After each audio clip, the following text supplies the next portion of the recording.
दर्शक बंधु घर निर्धारित दिगरे लाफिंग बुद्ध रखिले घर को सुख समृद्धि एवं धन आसबार विश्वास रही।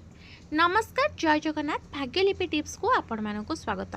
दर्शक बंधु, विश्वास रही थाए जे घर एक निर्धारित दिगरे आमे जदि लाफिंग बुद्ध रखुछे तेबे घरे सबु बेले सुख समृद्धि एवं धनर आगमन होता है। घरे लाफिंग बुद्ध रखिबाकू अनेक शौकीन भाबुथिबा बेले अनेक वास्तु हिसाब रे मध्य लाफिंग बुद्ध घरे रखिथाते, किंतु एही मूर्ति रखिबार निर्दिष्ट दिग मध्य रहिछि। आमे माने जे कोनोसी दिगरे एही लाफिंग बुद्ध को रखि परिबा नाही। वास्तु शास्त्र अनुसार घरर 8टी शुभ स्थान रे लाफिंग बुद्ध जदि आमे रखुछे तेबे घर को लाभ मिले थाए, घरे सकारात्मक शक्ति सृष्टि हुए। तेबे दर्शक बंधु, आमे घरर क्यों दिगरे लाफिंग बुद्ध रखिबा अत्यंत शुभ होइथाए से संपर्क रे एही वीडियो रे आसंतो जानि नेबा। भिडियोटी आरंभ करिया पूर्व छोट अनुरोध, आपण मन जदि आम चैनल को नुआ आछन तेबे चैनल को सब्सक्राइब करी पाखर थिबा बेल आइकन को प्रेस करि दियंतु। कमेंट बॉक्स रे जय मां लक्ष्मी निश्चिंत लिखंतु। देखंतु, विश्वास रहिछि घरे लाफिंग बुद्ध मूर्ति रखिले बहुत सुख समृद्धि आसे, घरे कोनोसी धनर अभाव रुहेना। किंतु एही मूर्ति रखिबार दिग केउंटी से संपर्क रे तो जानिबा।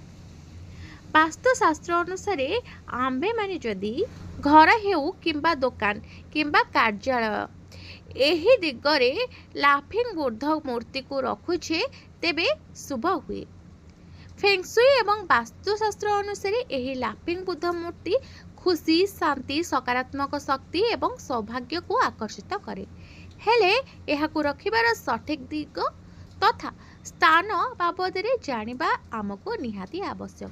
दर्शक बंधु, आमे प्रथमे जानिबा क्यों रंगर लाफिंग बुद्धर कौन महत्व रही थाए। देखंतु, आमे माने जदि सुनेली रंगर एक लाफिंग बुद्ध घर को आणुछे तेबे एहा धन, समृद्धि, सौभाग्य पाई बहुत भल शुभ फल देई थाए। सेही भली आमे जदि सबुज रंगर लाफिंग बुद्ध घर को आणुछे तेबे शारीरिक स्वास्थ्य, संतुलन एवं विकास पाई बहुत भल होइथाए। कला रंगर लाफिंग बुद्ध नकारात्मक शक्ति एवं खराब दृष्टि आमको सुरक्षा देइथाए बा आम घर को सुरक्षा देइथाए।